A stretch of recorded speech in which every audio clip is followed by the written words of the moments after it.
It is my pleasure to invite you all to the second India Forum on China at Goa. We will now begin with the inaugural session.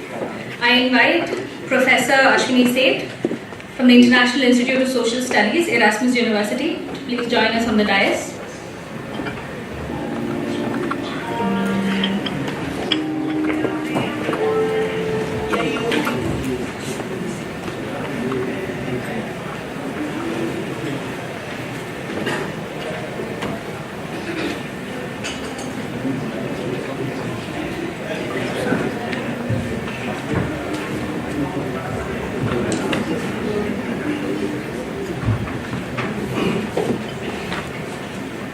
We will begin the inaugural session with the national anthem. I request you all to please rise.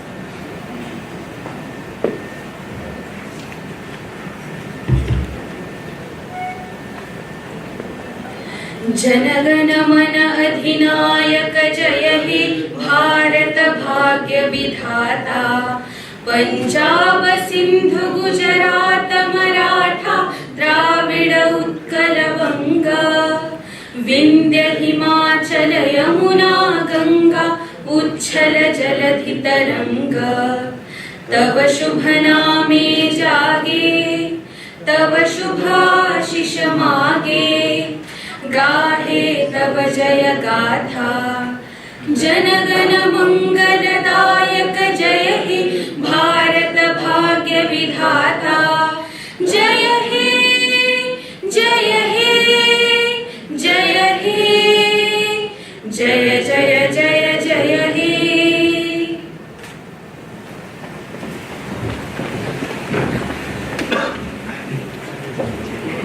I invite Ambassador Ashok Kanta, Director, Institute of Chinese Studies, to deliver the opening remarks.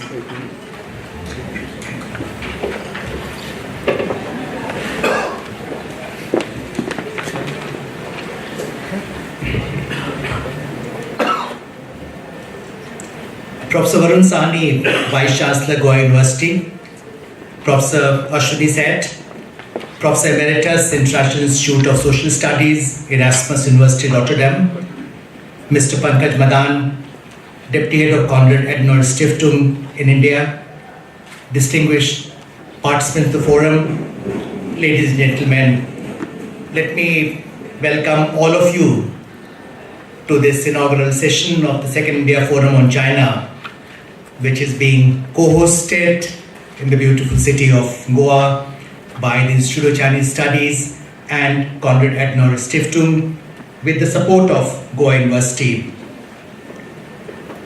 We are particularly delighted to welcome amidst us this very impressive group of participants, academics, practitioners, policymakers from India and abroad who have gathered here to attend the Second India Forum on China.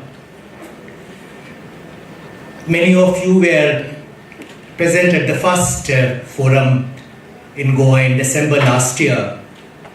And it's, in fact, the feedback we received from you that encouraged us to make this an annual forum. I think I owe an apology to you for aware that many of you just arrived this afternoon. We gave you absolutely no time to settle down. We invited you to lovely Goa, but given no free time at all. So I think I can speak on behalf of our co-host, Pankaj Madan. Next time we'll make amends. We will give you a little more time to enjoy Goa. I would like to acknowledge with thanks the role of our principal partners, Konrad-Adenauer Stiftung, and the presence of its deputy head, Mr. Pankaj Madan. Pankaj and Mr. Peter Remele, country head of the foundation, who is currently in Germany, and their colleagues have all been very fine partners for us in organizing this important event. This forum has found a home in Goa, and that's entirely because of Professor Varun Sahni, the dynamic Vice Chancellor of Goa University. We have depended a lot on Varun, Aprajita, and other colleagues and students, especially student volunteers of Goa University, in organizing this forum. Let me give you a bit of the background of the forum, especially for those friends who are attending it for the first time.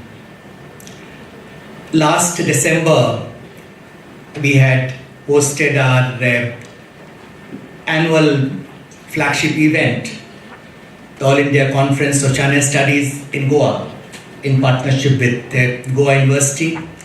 And at that time, we thought it's a good idea to organize an international forum also back to back with our national conference. We had such good discussions at the first forum, we had so much fun at the first forum, that a strong consensus developed that it should be made a standalone international gathering. We felt it would be useful to develop an annual platform with the participation of China experts from India and foreign countries to study trends and developments in China in Indian setting, and keeping in mind some of the peculiar or unique perspectives we may have in respect of China.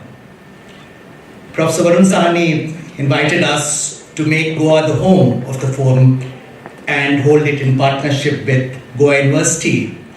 And I must say that it didn't take us long, our colleagues in CAS and Institute of Chinese Studies to accept the offer, and thus the India Forum on China at Goa was born. Thank you, Varun, for hosting us here. The idea behind this forum is very simple.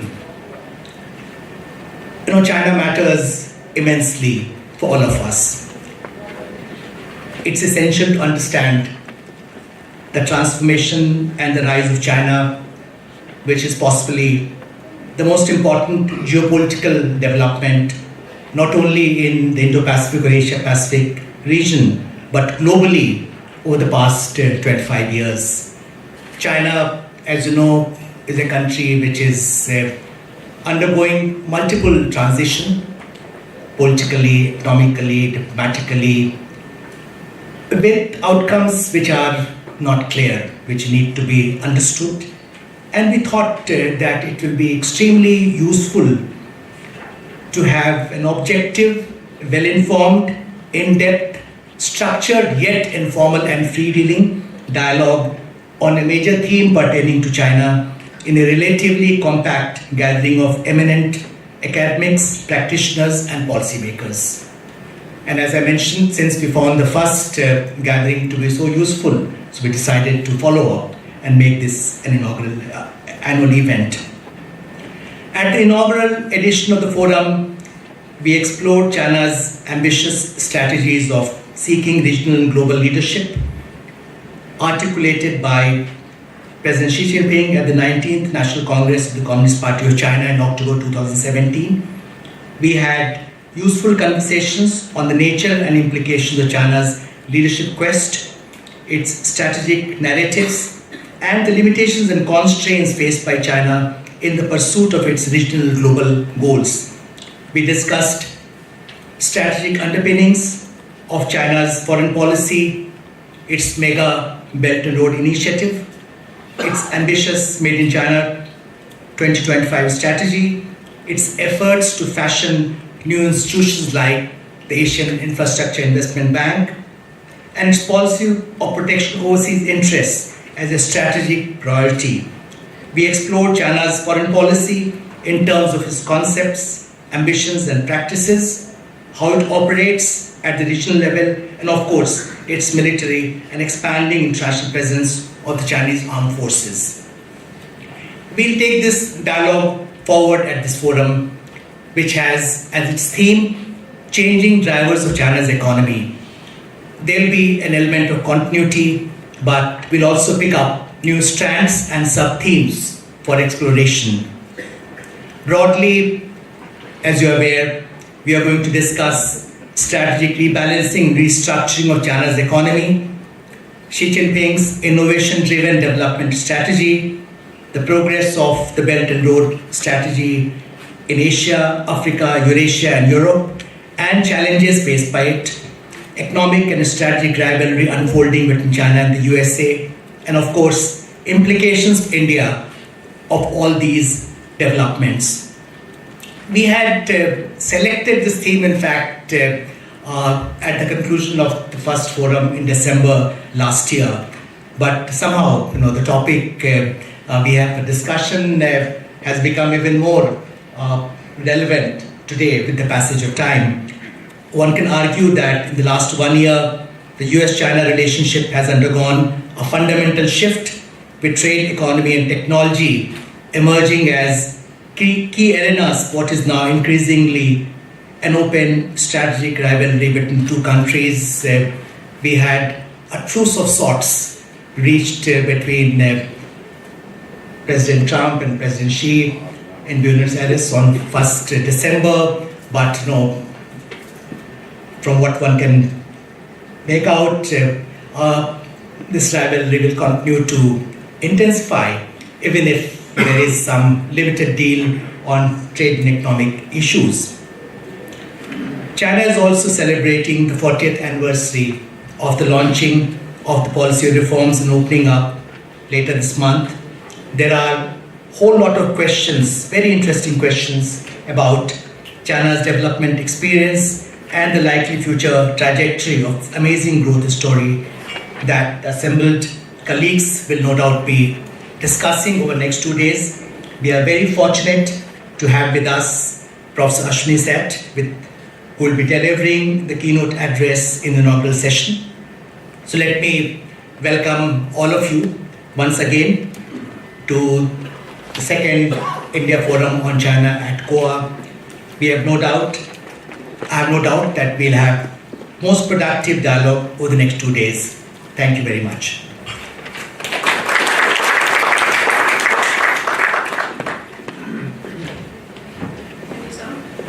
I now invite Mr. Pankaj Madan, Deputy Head of the Konrad-Adenauer Stiftung, in your office.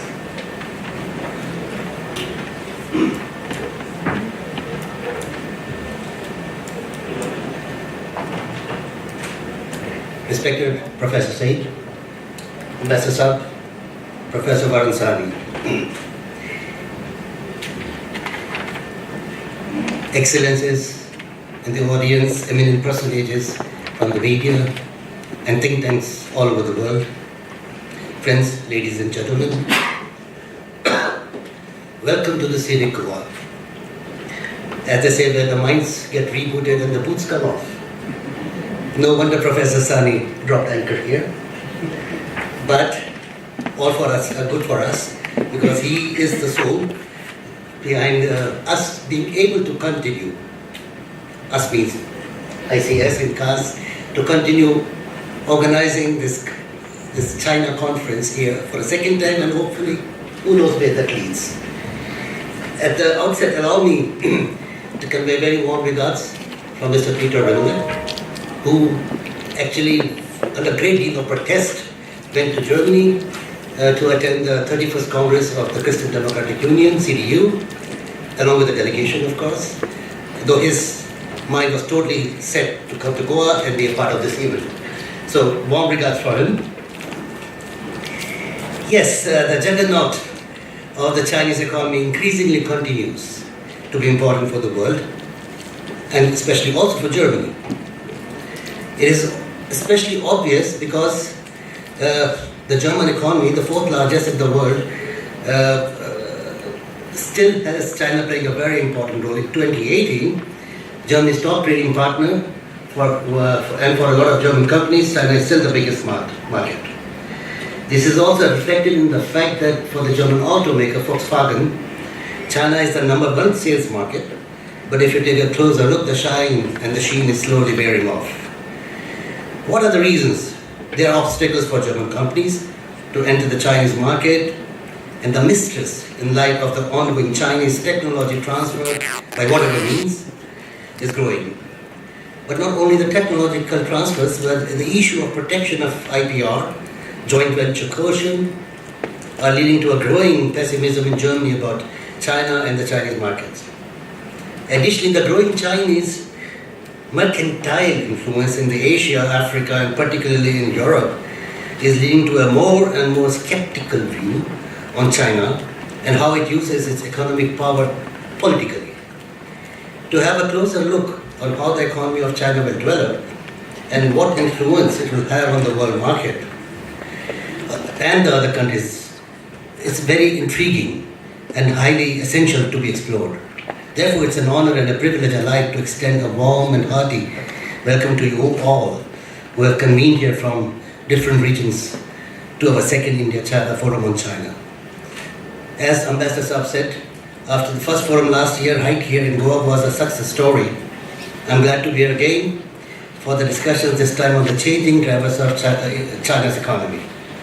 It's my pleasure to have the opportunity to participate in this excellent event and to gain again from the knowledge and experience of the highly regarded experts here in this room. The Konrad-Adenauer Foundation, which I represent here in India, is a German political foundation which has been active in India since 1968, and this year marked the 50th year of its being active in India.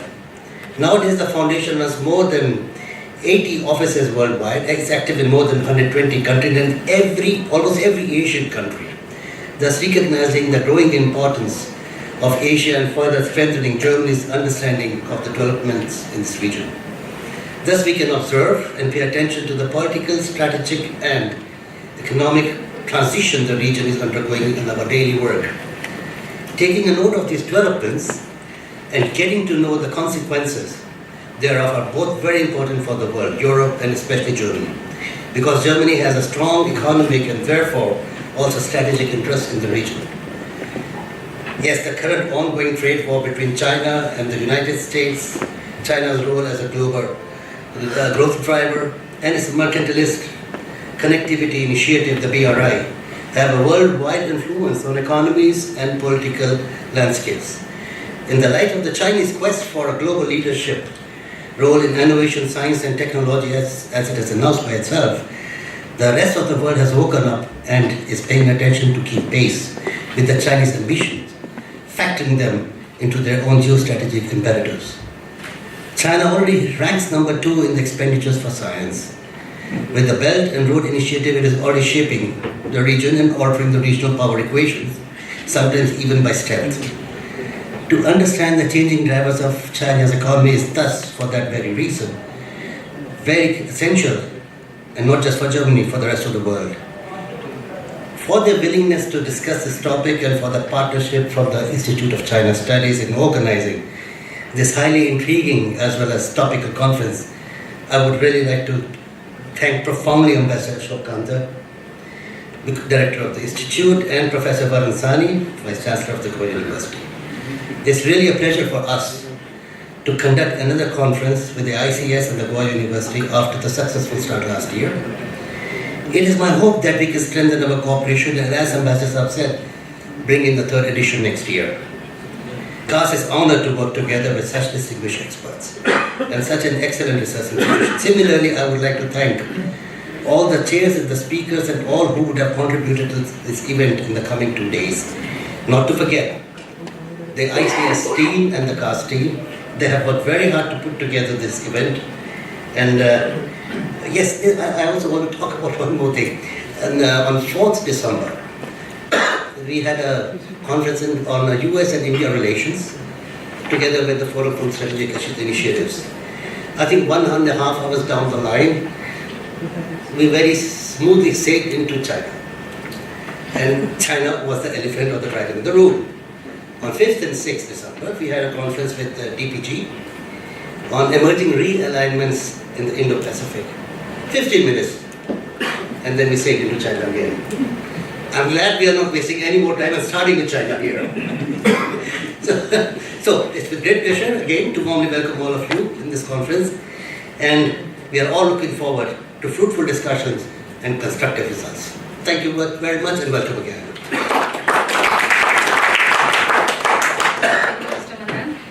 To deliver the keynote address, I'd like to invite Professor Ashwini Seth, Professor Emeritus, International Institute of Social Studies, Erasmus University, Rotterdam.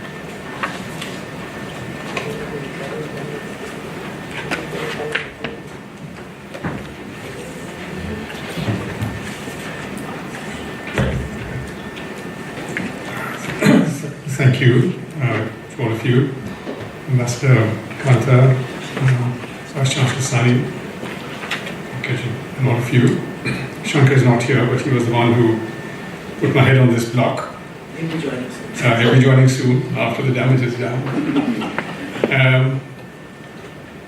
Every other person here is an ambassador, so it made me think, what's the collective noun for ambassadors? And I thought about it and I said, an infinity of excellence, or excellencies. But I see that there are, all around the table is a tremendous amount of expertise in China, and I am greatly looking forward to listening to them very carefully. I should say that I don't speak Chinese. I'm not really a sinologist. I wouldn't call myself a China specialist. I'm an economist. I've looked at China very closely. I think all Indians who've grown up in that era, where we had on the university walls, we had China's chairman is our chairman. Those sort of slogans have China quite large in their minds. And I'm not going to use this, by the way. So if you wish to keep the lights on, that's better, maybe. I went to China in 1979 for the first time. Perhaps been back maybe a couple of dozen times on various trips, and 20 provinces, 200-300 production teams, brigades, this, that, communes, and so on. So that's the kind of a background. And I think Manoranjan and I were just having a little chat over tea that we might be the only two Indians who wandered so much around the Chinese countryside over these years. And I'm bringing to you a perspective which I think maybe many of you already have on looking at China over a long sweep, and it's a take from an economist. I've got a very curious title. We had an exchange, all of us, about how it should go, and it's a play. So let me take you into the topic straight away. I say socialism, pioneer of capitalism. I'm picking up here on Bill Warren's book, which was published in 1980. He died in 1978, but somebody else, his colleagues, picked it up, and it was called Imperialism, Pioneer of Capitalism, which was inverting, which was reversing the causality, which is the traditional causality. Capitalism leads to imperialism, etc., etc. But he said imperialism, and it was a defense of colonialism. It was a defense of British colonialism. Implicitly, he was a kind of a Marxist.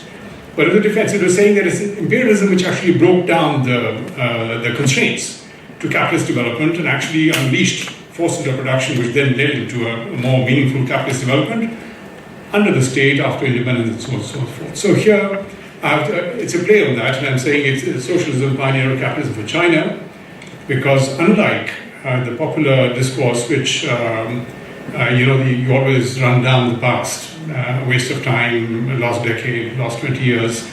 So the collectivist Maoist era in China is generally thought to be, it's passé, dead and gone. But I do believe that is the era which laid the foundations for the subsequent success. And there's a certain underlying unity. There's certain, if you dig deeper, you find a certain connectivity. There is, of course, discontinuity in terms of the reforms. But underlying it, there is a leitmotif, which I say is constant, which is going further ahead, which then extends into the second part of the title, which originally was going to be and ... It was socialism, pioneer of capitalism, ... and neo-imperialism, with Chinese characteristics. But I think the big I word did not go down well, and so we actually changed it to power and global hegemony and so on. But again, the play was not so much to say that China is going imperialist as such, but really going back to the Bill Warren title about how these imperialisms are evolving at this point in time. Now we live in interesting times at this time.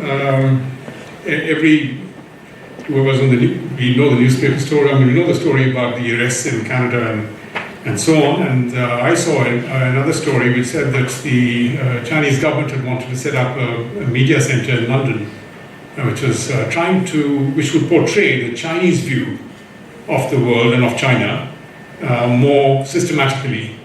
There were 90 positions to be filled, and there were 6,000 applicants in London.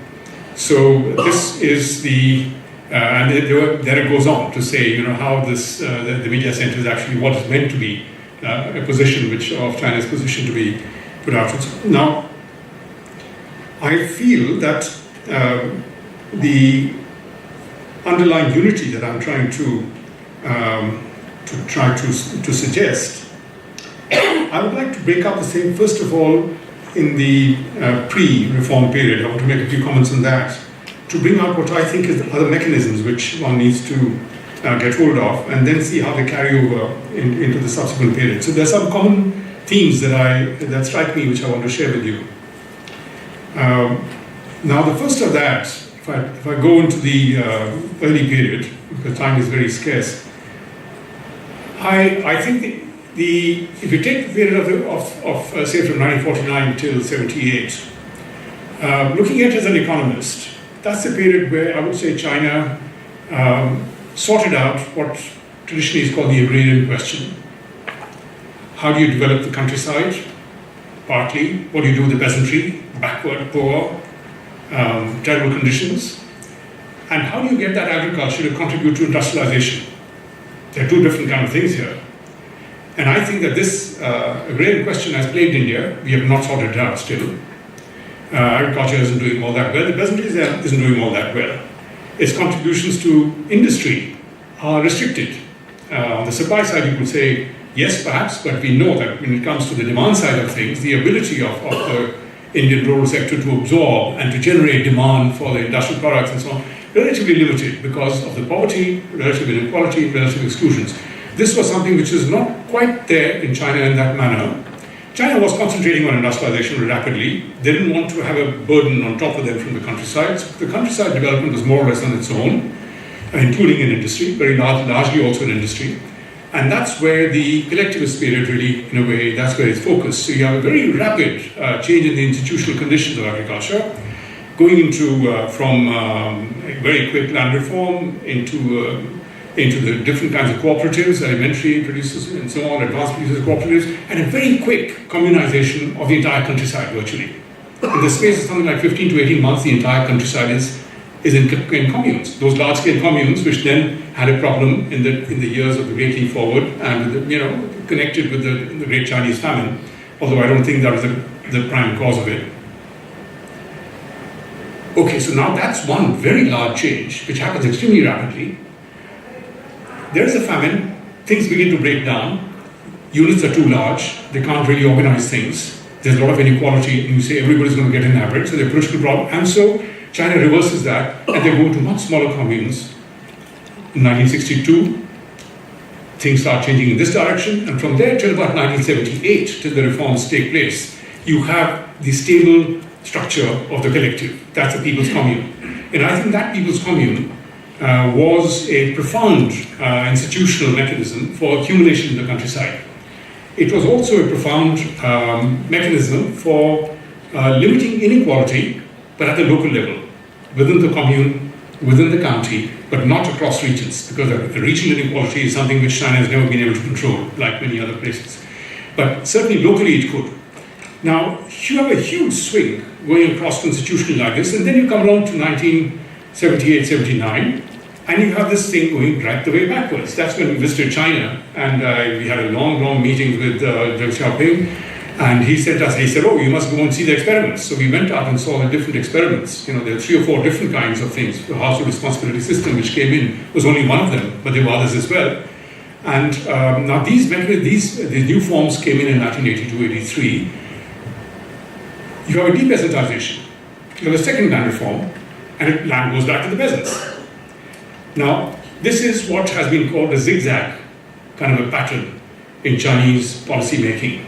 And I want to draw one or two things from here. You go in a big way from peasantry into a huge land reform, then you put all of them in 15 months into communes, you change the structure of the communes back again in about a year or so to smaller communes, the three-layered commune, and 1978 you put them all back into as peasants.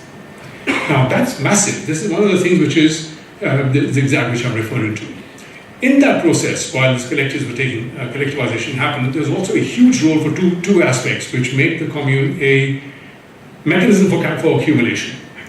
One of these is labor accumulation, infrastructure. Everybody in the commune making infrastructure and so on.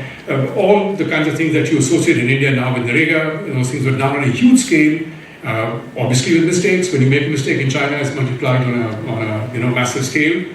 But on the whole, the scale of mistakes much smaller than the leakages that we expect in Narega and so on. So that's one mechanism which had lots of spin-offs.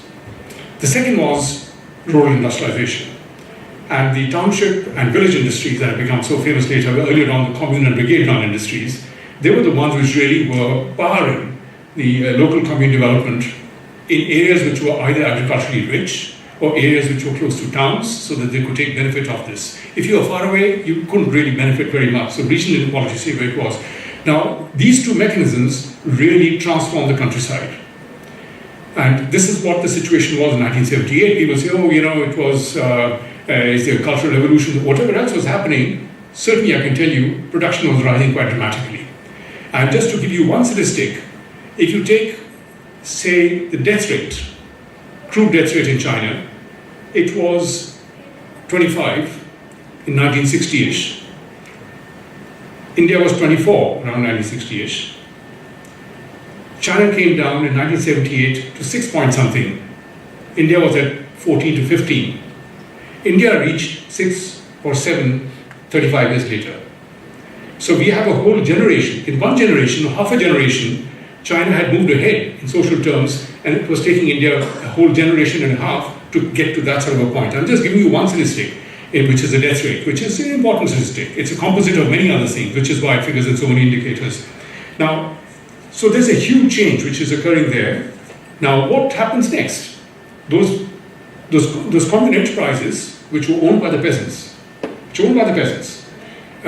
all of a sudden, those are detached from the peasantry. Peasants just own the land, and the control of the surplus of the enterprises goes to the local government. So you have a sudden detachment of the surplus which has been generated from the countryside. It goes now into industrialization in a different way, also into public services coming in from above there. Now I'm simplifying here in a dramatic way, but what I'm trying to suggest to you is that institutions, and this is my first major proposition, institutions in China, unlike India, they've been policy instruments. Institutions have been changed and swung around, and they're functioning through accumulation. Whereas in China, in India, they remain sticky, they are givens, they are inherited fixities, and they become constraints.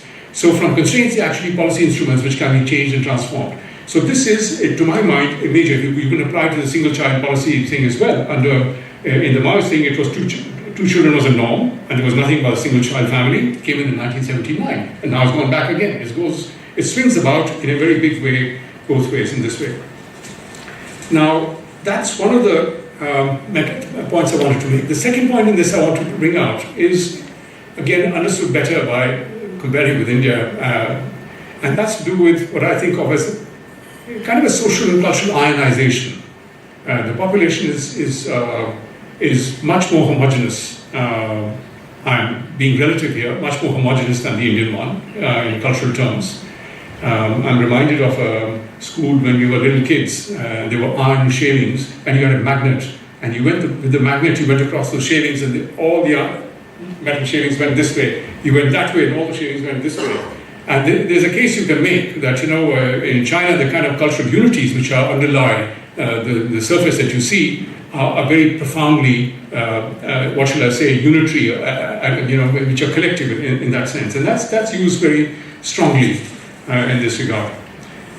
Now, so I don't want to say very much more than this except to say that the platform which was laid up to 1978 in terms of infrastructure in the countryside, in the towns, the degree of industrialization, the level of human development, the level of, if you take in terms of health, education of the workers, of the peasant class, they were really at a level which was a major input into subsequent industrialization. I said about the zigzag in institutions as policy instruments or not as constraints, and that applies also to migration. If you take Chinese migration policies, you have the hukou earlier, there was virtually zero migration, and you were not free to migrate. And then you have the levers, as you need it functionally for accumulation, you change those levers, you open up the place, and you start getting the moving population, shifting population in this way. China at this time has solved that agrarian issue of its, agrarian problem. It has contributed to industrialization in a major way.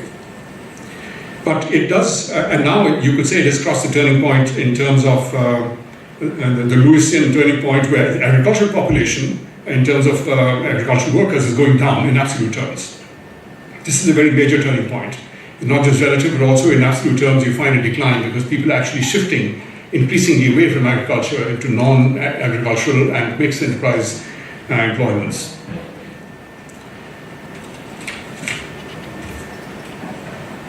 So I think I won't go more because I can go into detail into all this, but it's not. So that's my first observation where I'm trying to justify the idea of socialism as a pioneer of capitalism, because I think what happened subsequently has that base.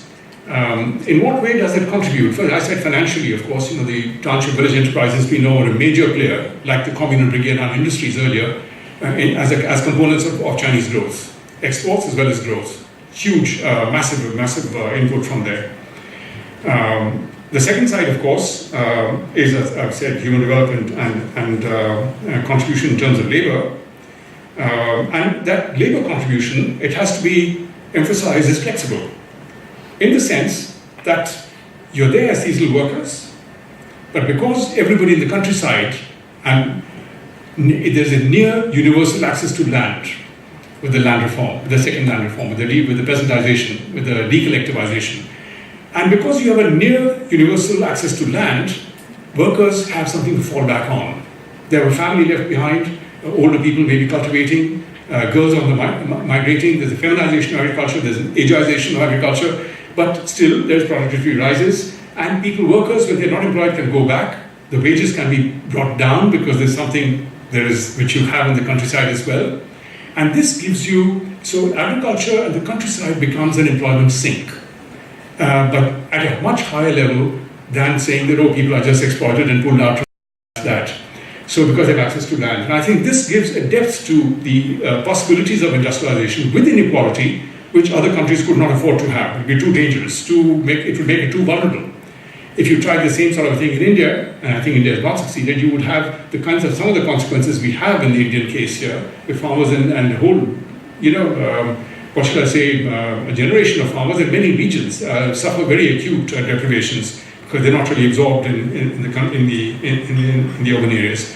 So it's very different from the right to the city, as one can think of in other developing countries. I'm saying something which people like to emphasize the lack of rights for these migrant workers. And there's a big movement, of course, in China where they emphasize the question of rights of working class, and I completely support that. But for many of these things, you have to step back and look at it in historical time. I remember these debates in Korea, which was said that there's a military regime and the rights of labor and trade unions and so on are banned. And if you now talk to Korean colleagues, they will say that Korean democracies come along and flourish precisely because that sort of development has occurred, which has allowed the opening up and which has allowed all those things begin to happen, and which may not have happened earlier. That's the way that they see it. Now, let me come to the second part of it, where I was talking about the question of socialism, pioneer of capitalism, and ... global power. And I think this is now, I mentioned a thing about ionization and the cultural unity which underlies the material foundations of the Chinese economy in a way, and defines also their future aspirations and their imaginaries, which is very crucial. So you don't have polarities which are hugely negative. They are, of course, I know that. We all know the regional aspects and ethnic problems which are there in China, but they're not on the scale of India. As I said, I'm speaking in a relative way. But going to the question of the second part of the story, I want to say a few things about this, the way that imperialism, pioneer of capitalism, how it was interpreted. This question came up. I was there also in China. We've all been there. We've heard this thing. Oh, it's not imperialist. It's not like this. It's not neo-colonial. And this is all the time a charge which is thrown at them naturally. But we are living in a period where colonialism has become slightly fashionable again. You have Niall Ferguson saying that British colonialism actually was very good and there should have been more of it. We should return to it in the 21st century. We have this Warren's position, of course, and we have others in France who are saying similar things. The Dutch celebrated 400 years of the Dutch East India Company in a huge way across the universities of the whole country, saying that this was the first multinational, and Holland should be proud of it. And I think the Indonesian component of the population did not quite take to this position very nicely. But so you have all this kind of thing. I recall a conversation with Professor Shigeru Ishikawa, no longer around, but he was a famous Japanese economist and economic historian. I talked to him in Tokyo and I asked him, I said, so what was the role of colonialism in Japanese development? This is not a question you normally ask in Japan, but I did. And his answer was very interesting. He said, you're right about Taiwan, but for Korea, no. And I said, why do you say that? He says, we didn't colonize them for long enough. Because the investments which were there in Korea were heavy industrial, infrastructural. In Taiwan, they had a very low capital output ratio. The incremental capital output ratio was low. Sort of agricultural processing, rice, and so on and so forth. Whereas for Korea, it was heavy industry and required much more time to put in and then to be able to benefit for it over a much longer period of time. In the meantime, we lost. Now, I want to go from there to this idea of the road and Belt and Road Initiative, or I can say make a few comments there about this. Is it a neo, whatever, imperial, colonial, whatever you want to call it? Right? It's obviously not. It's obviously not, in the sense that if you take the classic features of imperialism, they are political domination, there's a military rule, it's an occupation, and all the rest of it. None of those things is there. So it would be quite wrong, patently, to apply that word. I think it doesn't work. But if you look at the functions, I mean, the outcomes of it that came about through imperial colonization over long periods of time, unequal trade, loot, primitive accumulation, subservient position hierarchically over long periods of time. This is something which applies to the British, to the Portuguese, to the Dutch, to the French, to the Germans, right across. All these colonialisms have had their own features. Some going towards plunder and loot, the earlier ones, later on through trade, and some of them, like in Japan, going into developmental colonialism. You first develop, and then on that basis, you can extract.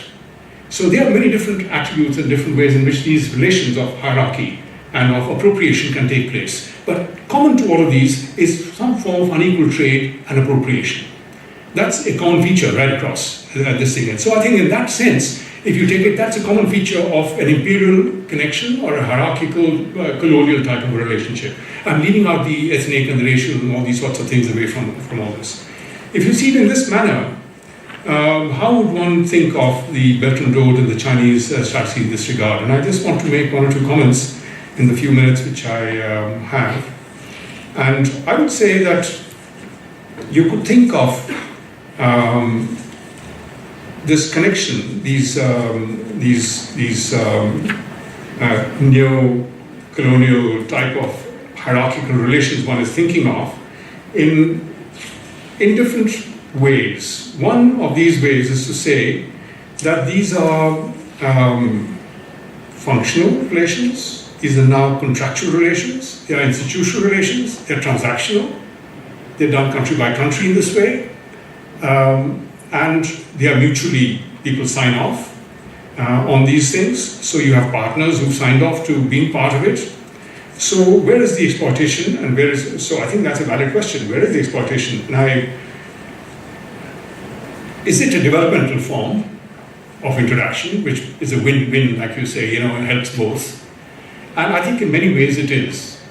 This was the defense of colonialism which is being put up now, that the spillover effects of it were very large.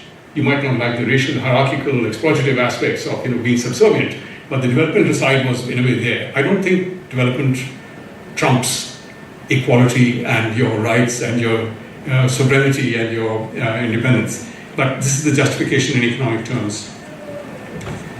If you consider, let me take a mechanism which is used by, again, another famous economist, Nobel Prize winner, Jan Tinbergen. He was a Dutch economist, econometrician, but also a peacenik. He was a great person for peace. And he believed in convergence. He thought things should come together, they can come together. So capitalism, socialism, and he was sitting in Holland, and so with the powerful influence of Scandinavian social democracies, the idea was that social democracy is somehow a kind of a convergence of the better attributes of capitalism with productive growth and of socialism with its concern for egalitarian development and so on. And so his view was, he said, forget about these isms, see it in functional terms. Ownership of property gives to you a certain set of functions. The right to bequeath, the right to use, the right to sell, the right to lease, and so on and so forth. And he said, if you can actually legislate and control these different rights which property ownership gives you, you can functionally transform the power of property ownership, and you can orient it differently towards social ends, which is what social democracy in a way does. Because if you take Scandinavia, extreme have wealth inequality, but not income inequality, because they actually control wealth inequality and don't make it go on like you would see in other countries, like in the US or in the UK, for example. Now, if you see it in that manner, you could consider that in the Chinese case of the Belt and Road Initiative, when you have a country after country being brought in, that these are relationships which are functional to accumulation. It is a kind of a functional hierarchy, where certainly many of these rights are being controlled by the big partner. But it is, you could say, it is a functional form of a hierarchical international relationship, and if you want to call it a neo-colonial, you can do that, but I hesitate to use that word. So it remains a question mark. I want then to say one or two things to close with about the BRI itself. How do you see it? It's a new era. Again, another zigzag in Chinese development. There was not a question of overseas investment in China. The only overseas investment in China was turnkey projects from Russia in the first 10 years. And then you have this thing about getting FDI in, and my God, did it ever stop? I mean, it is massive. But again, there's a kind of a functional use of it in terms of the transfer of technology and so on. And then you get the reverse. You get sort of Chinese capital going out. So again, there's a question of institutions and policies being used very instrumentally for accumulation.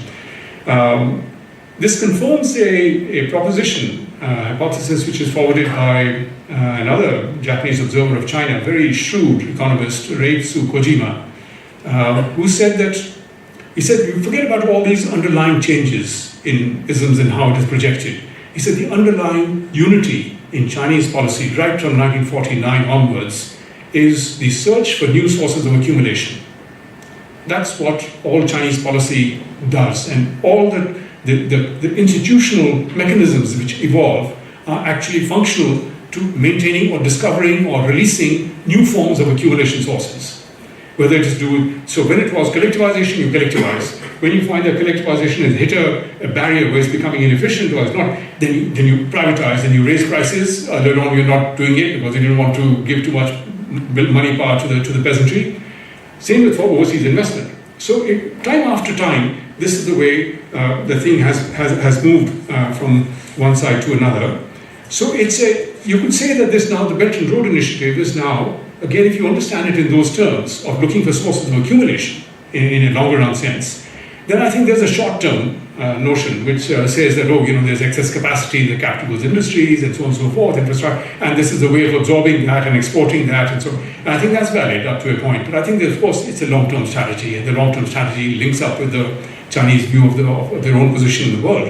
And that's what's being evolved over a 30-year period or 50-year period. If you see it in that manner as a long-term strategy, then I think that there are some questions which come up, and there are concerns. If I see it as an economist, and there's so many of us here, and I see that many of you here are specialists on issues of investment, how do you calculate the rate of return to infrastructural investment on a large scale? You're going to build a huge port. You're going to build a huge energy facility. How do you estimate the rates of return? And I can tell you that there is no calculation which you'll do which will not be full of holes and assumptions and imponderables. And at the end of the day, which is why when a multinational comes in and says, we are going to build energy for you, they want an assurance from the government that you will actually cover a certain rate of return for the investment which they are making. But who's going to cover that rate of return for China if China is doing it for itself? So at some point or the other, there's a risk involved in terms of the rates of return. How do you ensure that your investments are going to be productive? Now, this applies all the more if your investments are like a train journey going from Chengdu going to Rotterdam, or there are ports on the coast of Latin America. These are huge investments, we know that. So how do you get returns from this? And the returns obviously have to be from the usage of that, apart from the fact that some of these are strategic locational investments which are meant to guarantee economic returns of trade and so on. The returns to this are crucial to ensure that this infrastructure investment is, in a longer term sense, is productive. But look at the problems. You have a train going through many countries. You have to ensure that the usage depends on continuity, that if there's going to be no disruption. To maintain that there's no disruption on roads of this, you have to ensure that the governments of the countries through which these things are going to pass or on which they are located are going to be amenable and sensitive to your needs. What if they are not? And if there's a big chain, like in a train journey or the CPEC or whatever, the thing falls apart in the sense that if there's a breakdown somewhere, it's not of very much use. So this induces a form of political insurance. You have to have a political cover to actually be able to intervene to ensure those sorts of conditions. Now this means that very slowly that functional idea of investment is now teasing out forms of political intervention to ensure the viability and the longevity and sustainability and the returns to that sort of infrastructure investment. And this will, now you can say, oh, but we have contracts which do this. And of course you do have contracts which do this. But when you don't have the contracts, even if you have the contracts, you have a contract with the government, but there's an incumbency factor. If you take, take Zambia, you take, Uganda, you take Zimbabwe, you take Pakistan for that matter, it can swing very easily the other way. So how do you ensure that your infrastructure is going to remain productive and accessible and the use conditions are not going to be interfered with? And this involves political intervention in one form or another. It's maybe, and those different forms can be so many. It does not mean that there's going to be outright political and military intervention, but there could be some things which are pretty close to it. So I think that's a very major issue in this. The other one is the time frame. You want an infrastructure investment? Many of you come from Delhi, you travel that road to the airport. You could come in 15 minutes, but it can take you 45 minutes because you have to negotiate a roadblock, some kind of infrastructure. How long does it take to build a flyover? So if you're doing this in a big way, the time frame which is required for partnerships to actually deliver can be a big issue in this, in a very, very big way. What about host country volatility? An issue there. What about maintenance? And so you need to have your own people looking after all this sort of thing. Can the local economy absorb all these investments? Another kind of an issue comes up. Now, all this is one range of imponderables, which makes the thing very problematic. But supposing you are successful making all these investments all across as they are in the globe. Now, I said you have to be able to use them. Usage involves exports from China, imports into China. That depends on the growth rate of the Chinese economy. Of course, they are related. But what if the Chinese economy slows down? And the sources can be from the rest of the world economy. Something happens in the US economy, something happens in the EU is not doing well, there's some other interventions, and you find that the rates of growth of China suddenly come down by a few percentage points. If you take that in a medium term, in slightly longer term sense, you are really raising the stakes in a very big way. You're stacking up the stakes on these investments, which are absolutely massive, because they all depend on everything going well, not just internationally, along the chains, but also the domestic economy. And I think this is it's a very big ask. So I rather think that the risk aspect in it is really quite profound. And the second thing, which is very disturbing, is because the risk factor also involves the rest of the world. You could be a country which is receiving the investment, and you get a huge amount of money, it beefs it up, but there are lots of people who are looking on who are not part of it, but who will be affected. Because if China sneezes at this point in time, really, the rest of the world does certainly catch a very heavy cold. So this kind of a thing is really magnified. These stakes are magnified. Am I trying to sort of put up a scenario of apocalypse and so on? No, I'm not doing that. But I do think that this is a high risk in the medium and longer term strategy, which will induce opposition, has been inducing opposition, because it's very clearly also a mechanism which limits the region of influence of other powers.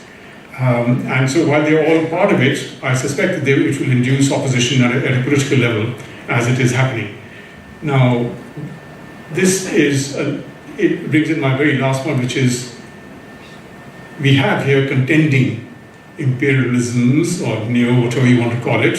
You have China expanding, and you have, of course, the old hegemon, the US. But if you look at his history, you really had one major colonialism from another, and they separated each other relatively well.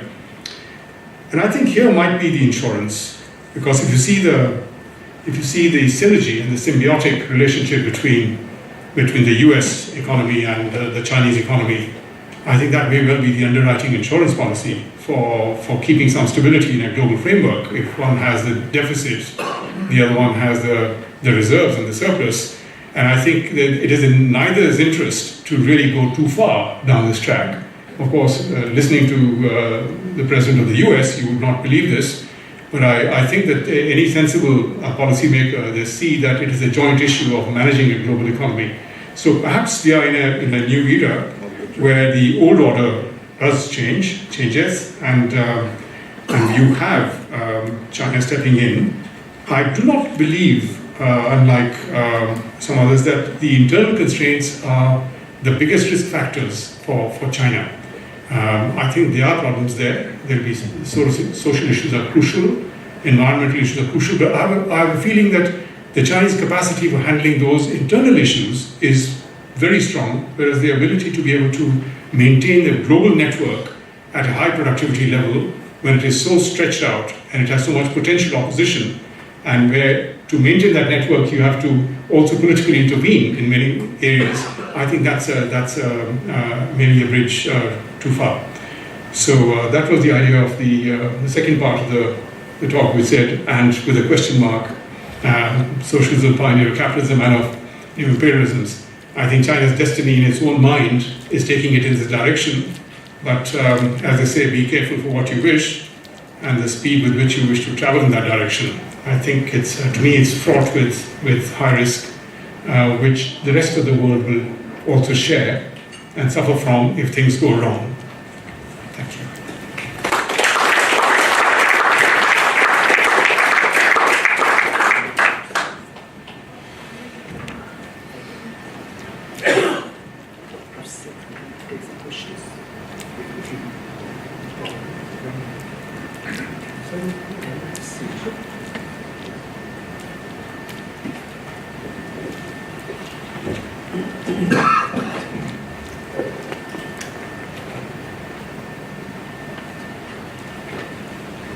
We have, Prof. Seth kindly agreed to take a few questions. So we'll have maybe 10 minutes for Q&A.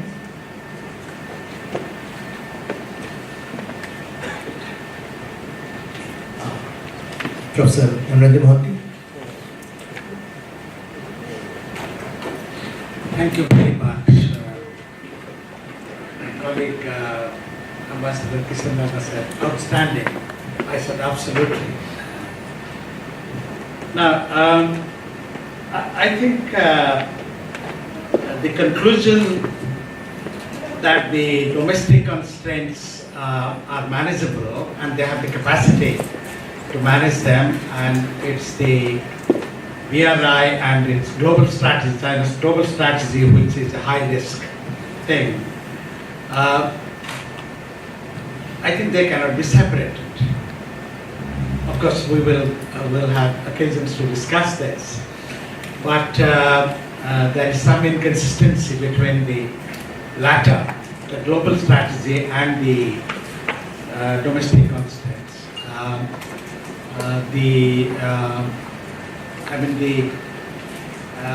One of the reasons for the BRI is precisely using the domestic capital, the surplus capital, and also the linkage between the new Chinese entrepreneurial class, Chinese state power, and the global network. It is reflected not only in BRI but also in general. Therefore, that's my first comment. I'm sure we'll have occasion to discuss this. But your overall thesis about this solution of the agrarian question, I agree that they had reached a point where the agrarian question seemed to have been sorted out. But 30 years later, by 2001, they recognized that there are the three rural problems. The low productivity agriculture, the backward countryside, low wages. And now they of course don't talk about it in the new era of celebrating successes. And there is a big rural crisis during the last 10 years, 8 years at least. Evident in distress migration and the increasing rural-urban disparity, breakdown of rural social infrastructure, and so on. Therefore, just taking this agrarian performance as an indicator to posit that socialism is a pioneer of capitalism in the Bill Warren sense that many dynamic processes were unleashed, which is good for revolution in future. I think unless you clarify further, this you suggest is a very positive development, and capitalism, with all its inequalities that are evident in China, is a very welcome development for the Chinese and for the world. That's it. Maybe we can take a couple of other questions or comments, then we'll respond.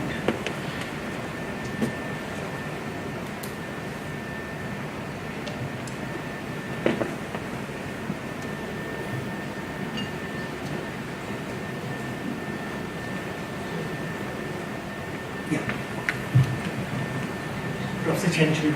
Yeah, thank you, Ambassador. So I understand tomorrow, next few days, we'll have a lot of time to discuss One Belt and Road. But I think your interpretation of the Belt and Road Initiative is probably much more than what the initial planners of this initiative really had in mind. For all my reading and conversations with people within the MDRC and the Ministry of Commerce, initially the idea was very simple. That is, there was overcapacity in China, and what should we do about that? Well, then China needs to find more markets to export goods to, as well as export capital to. And then why don't we just mix them together, okay? So we export some capital into other countries so that the excess capacity for manufacturing can be exported, moved overseas as well, then you can hit two birds at the same time. Of course, later it turned out, okay, why don't we make this somewhat bigger as a way to increase China's influence. But I think from my reading and following, a lot of that, a new understanding of the Belt and Initiative has a lot of contributions by non-Chinese experts outside China. So maybe you have, you would make them very happy, or our original intention was not this, but now with excellent philosophers and experts in India, hey, why? Well, we actually hit a jackpot, much bigger than we initially intended. Anyway, I guess that's probably how many things go.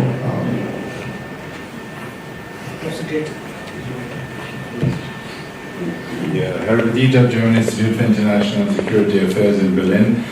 Two relatively brief questions. Is the Belt and Road Initiative an attempt to avoid restructuring at home? Is it postponing restructurings, which may eventually lead to a greater problem in the medium term? And the second question, there is a meeting point, quote unquote, of the old and the new hegemon, and that's the International Monetary Fund. When countries that are part of the Belt and Road Initiative run into financial trouble, the International Monetary Fund may or may not support those countries, and this may be an opportunity not for a clash of whatever, but a clash of interests. If you were to advise the IMF and Madame Lagarde, what would you recommend to her? Thank you. Any further comment? Yeah, Santosh Pai. Professor, I would just like to point out that recently in the World Cup, there was a side story of how many Chinese brands were advertised around the stadiums. So my point here is, normally there's an excessive attention on these Chinese overseas investments which are state-driven, part of the Belt and Road. But much neglected is the other side of the coin, which are need-based investments, because labor costs are going up in China, because Chinese companies are genuinely growing into giants in their respective industries, and they need markets to grow. So there is this side of need-based Chinese investments, which are, unlike the Belt and Road, they are much more capable of dealing with outside externalities and making, ROI, as you said. ROI is a very easy thing for them. So, in your view, how should the world deal with this? I mean, as US is doing, does every country need to have a CFIUS to review Chinese investments? Or is there an alternative view that people can take of viewing Chinese investments in terms of either synergizing with them or to select sectors in which they are welcome? Or what are your thoughts on dealing with the non-state investments coming from China? Thank you. Back to you. Right. Thank you, everyone, for the questions. I think the idea was to stimulate and stuff out some things, and I'm sure there'll be more later on. Let me say a word about what Professor Mohanty quite rightly raised. I think I don't have a disagreement with your interpretation, Varanjan. I was just thinking of what I was pointing out was that the relative capability of Chinese state capacity to deal with internal challenges and to deal with extensive external challenges when these sorts of initiatives for the Belt and Road might break down in some form or the other. There's a big asymmetry between those. And I think that is, to my mind, the biggest factor which I find disturbing, because internally China has repeatedly shown its capacity to deal with things, either more or less authoritarianism, more or less rebalancing, shifting from after the crisis. They shifted and balanced, and they didn't care about the growth rate per se. They were changing the distribution of income. They can do a lot of things in this. And I think when they set their mind to it, they go very fast. They go to scale very rapidly. We all know that. And I think if something is not happening, it could be because they haven't given adequate attention to a problem. But I mean, consider that we all know Beijing 15 years ago, you could hardly see your own hand. But if you see Beijing, your PM 2.5 and 10 and whatever else now, it's a fraction of the daily ones. It's come down like this. Now, that's just one kind of a micro thing I'm giving, but I think now the social tensions as well, there are huge social tensions, and I think this is a very major issue. The degree of inequality increase is phenomenal. It's phenomenal. So on the one side, you have this remarkable synergy between the super capitalists and the state. And this reminds me of the same thing which was there in Korea, for example. Peter Evans, the political scientist, calls it embedded autonomy. The capitalists are meant to be independent and autonomous, but it's embedded in society along with the state. And here, I mean, if you want to put it in the old terminology, you would say this is a national bourgeoisie, working towards a nationalist cause. Of course, in the main, you still have these different kinds of things happening. So I think that there is a very powerful capacity of the Chinese state to protect the strategy at home. Although the challenges are for sure there, I'm not disagreeing with you. My question was, when it happens abroad, it's not so straightforward. So I think that was my reason for thinking: is it overstretched? Now, is it overstretched? And this comes to a point about risk and risk sharing. If you're going to another country and you say, "Oh, here's a port," or here's a big energy plant, or whatever. It's Chinese investment, they come and do it, all the rest of it, but it's actually a loan.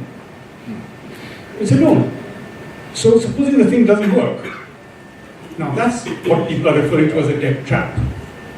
In the sense that, is there a guarantee, or what degree of confidence can you have that these major investments in backward countries or very poor countries, if they have serious problems of absorptive capacity, what we call absorptive capacity, that you can't make a huge infrastructure project productive because it requires so many other synergetic conditions. If you don't have those conditions, institutional, soft conditions, hard conditions, and all that, then you run that sort of risk. So, but if you're the one who's supposed to be collecting the revenue and you have to pay back the loan to the Chinese at a certain generous rate of interest, generous terms, much better terms than anywhere else, but still you've got to pay it back. So then the risk is actually passed on to them. Now, the risk can be passed on to them, except in one sense. Supposing you're talking about the Chengdu, Rotterdam, it's meant to carry Chinese freight.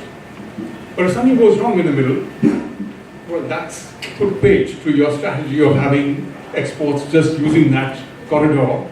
Now they're saying once a day, maybe soon it'll become twice a day. It's much less than air cargo, it's more expensive than ships, but it takes half the time, and so on and so forth. But that's the kind of risk there is. So there's a mechanism of risk sharing which is there to some extent. I'm answering another question there that what happens with these countries, and I think they're worried about debt traps. Because if you go back to the early OPEC price rise, the first and the second, especially the first one, when money was sloshing in from the Middle East, sitting in banks in France and in England and in the US, that money had to be used. And then that was the start of the major crisis of African debt and third world debt. Because the prices went up in oil, they had to borrow, money was given left, right and center, and even before that on the development projects, they became unsustainable. Now if you think of these Belt and Road projects as further down the projects, you have to ask another question very carefully: which kinds of countries, which kinds of economies are able to absorb and handle these kinds of investments and make them productive? I'm not saying that they can't, but there are quite a few which can't. So here is the handover, and I think there's a risk here which, now, if it is just a project and it's not connected, like once, there's a group of countries which is export destinations. There's another group of countries from which you want raw materials coming back. But there's another group of countries which are linked countries, which are transit countries. And I think this transit country case is the most acute form of this. But even in the poorer countries where you say, oh, we'll build a huge project in many of these African countries, some are very wonderful, also in Central Asia. But there could be quite a few which are not really performing any productive function. So they might not be white elephants and vanity projects entirely, but they don't perform the function to a certain degree of economic return, which allows you to actually service the loans which you're getting into, which is why people are talking about debt traps. And I think this is it's quite a serious issue. Now, what about the IMF here? Well, my feeling is that, first of all, I would never dream of advising the IMF. If I had to say anything, I think they should pack up shop and, the world would be a better place, but that's another matter. But I think that maybe, in this case, since the AIIB is actually setting itself up as an alternative facility in many ways, they should go and knock on that door. And so I think all countries should be checking maybe their terms, and terms not in terms of the rate of interest is less, the term for repayment is easier. The thing to check actually is the viability of the project and what guarantee is there that you'll be able to raise this return over a longer period of time. I think that's where my concern was on this one. The last one, I wasn't entirely in control of the question that came from Santosh, who saying that we're focusing very much on the state-driven side. Sorry, there was another one saying about the restructuring and are we avoiding things there.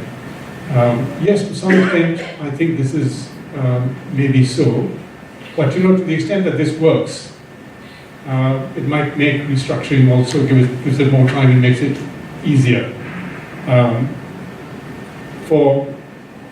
was a chairman who said something about how the project started, the original imagination, and how it's evolved. Well, if you're talking to some people in the ministry, they will naturally tell you what's happening in their ministry and what they are doing. But the grand project, which is there, which is the national project, is something else.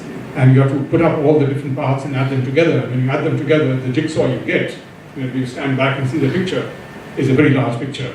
And that's the picture I'm referring to. And I think you said about excess capacities and so on. But the range of investments which I talked about for the Belt and Road Initiative vary from anything like, what's the number, but they vary from 1 trillion to anything like 8 trillion. That's the range that people often talk about. I don't think it's easy to get a number on this, by the way. But to speak about excess capacities which can be handled in terms of a trillion of investment, say over 5 or 10 years, it's much more than just excess capacities. I regard that as the short-term, contextual, conjunctural stimulation that was part of the rebalancing of the Chinese economy, which also fed it, as you said, killing two birds with one stone. But the project is much, much larger. It's a very ambitious global intervention. I think, to my mind, those risks remain. I didn't quite fully catch your question. I can repeat it. So, India receives, most of the Chinese investments that India receives is non-state, it's private.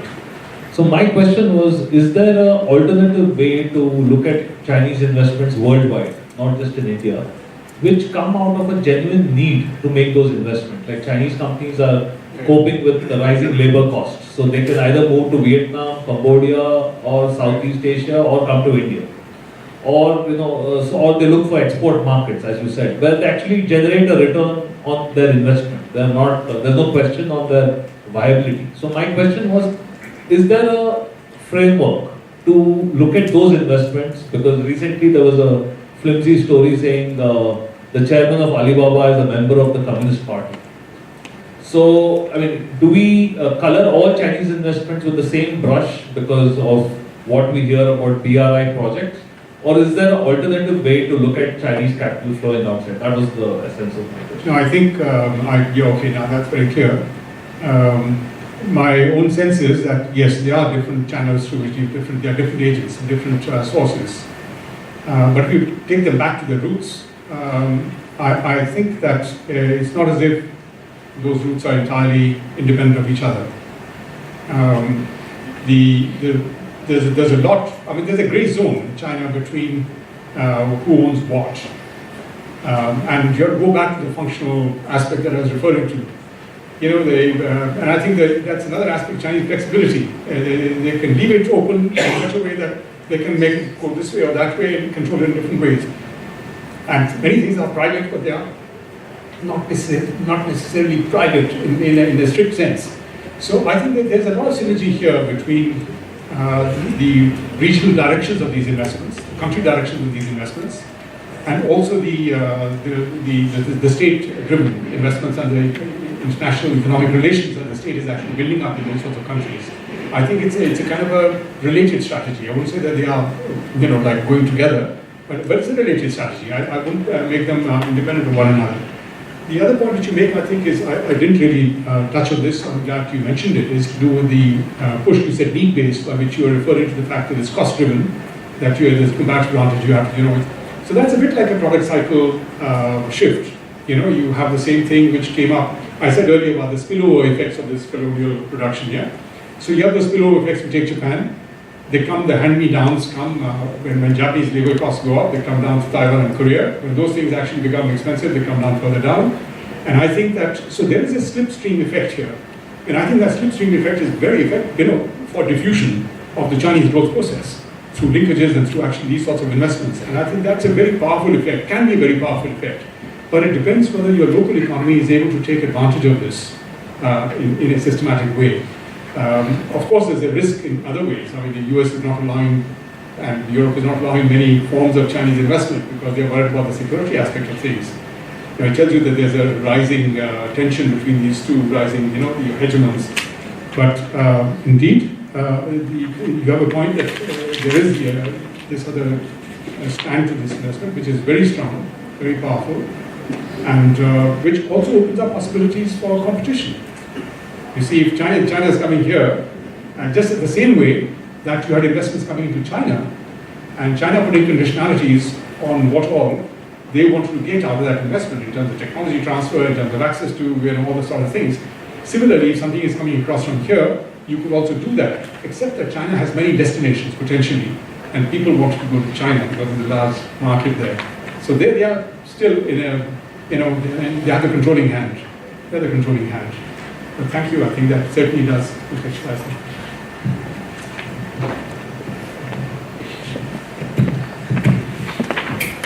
Thank you very much, Professor Seth.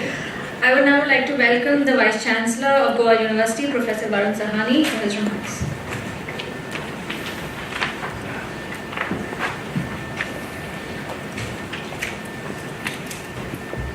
Ambassador Ashok Kanta, Mr. Pankaj Madan, Professor Ashwini Seth, the three generations of expertise, colleagues that one sees in this room, ladies and gentlemen, after Professor Seth's masterly keynote address, I feel even more as kind of the local academic dignitary who's been hauled out to make a few, perfunctory and prefatory remarks.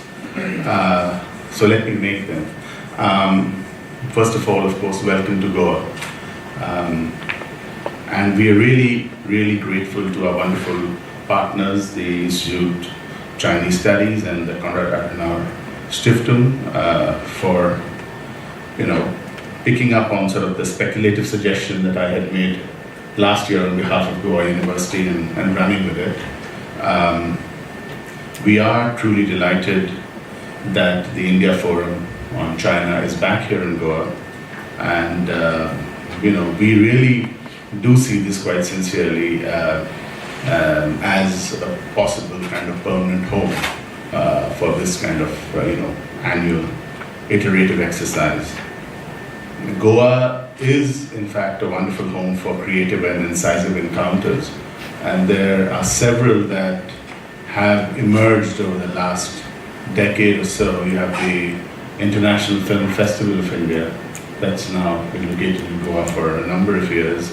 With the Goa Arts and Literary Festival, you have the Serendipity Festival, Difficult Dialogues, the D.D. Kosambi lecture series, and all of these sort of started out kind of as one-offs, and it's just there's something about the soil and the climatic conditions here, not to say the cheap alcohol that sort of makes this a rather nice place to be. But I do think sort of this this iterative kind of effort year on year, with sort of obviously some changeover in terms of the participants, but a certain core group sort of moving on from year to year is really important, because it's quite clear that really fundamentally we need to ask two very different questions, and we need to ask them sequentially. The first question really is, what is happening in China? What is China doing? And I think that really needs to be an intellectual effort to analyze and study China, qua China, without getting into any other kind of aspect. So what really is China doing? What is happening there? But then there's a second question, and that really is about what does that mean for us? And that's when you then start thinking about the implications for India, for our respective countries, for Germany, and so on. But I do believe that these are sequential questions, and they should be asked in that sequence. That you can't really sort of begin to talk about the implications until we begin to get some kind of a sense of what's going on and what China is doing. So China as a location, China as an actor, China as a factor, we really need to first get a handle on that, and then sort of move on from there to start sort of then asking, well, so what does this mean for us?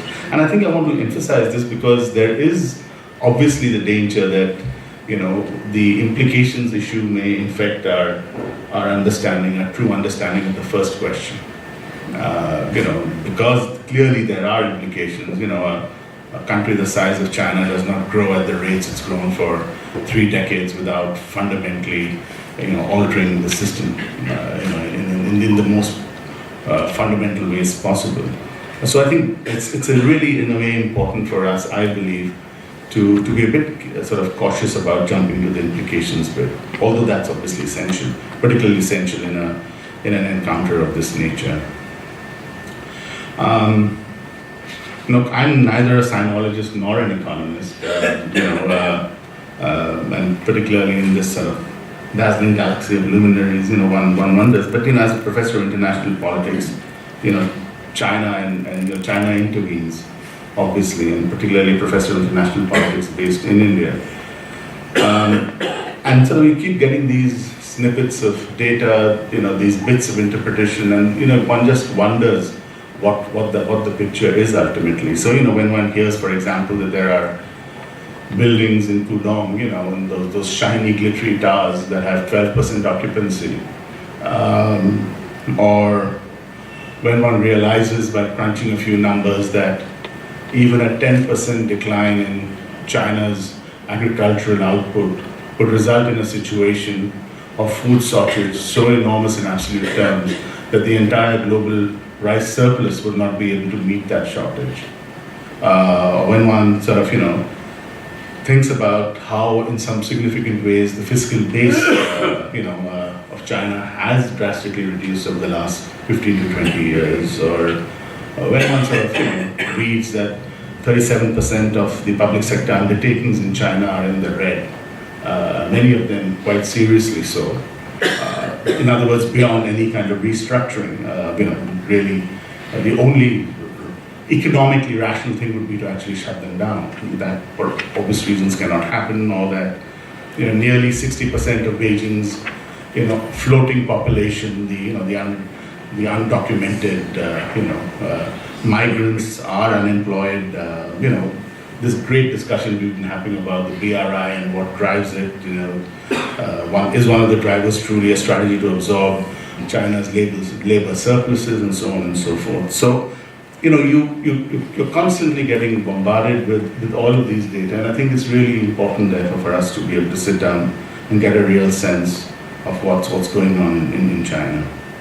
Goa University, we've been trying for the last couple of years to set up a China Studies program here. We've got a serious proposal at the moment with our state government.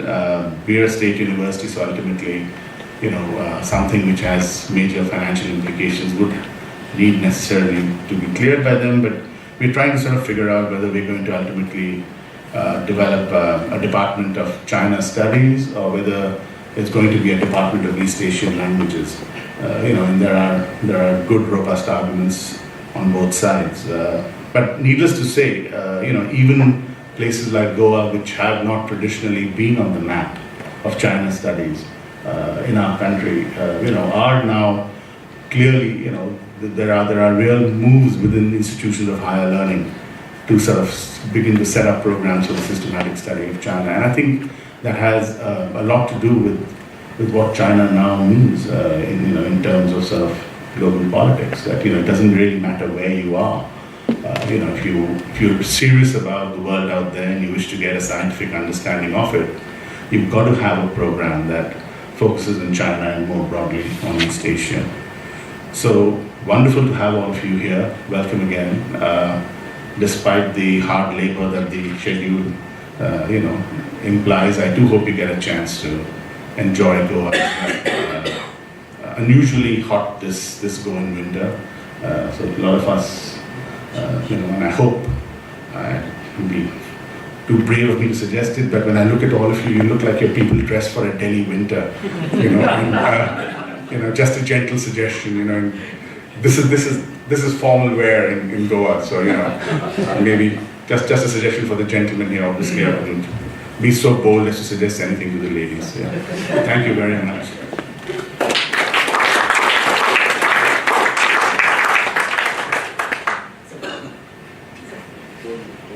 Thank you, sir. This brings us to the end of the inaugural session.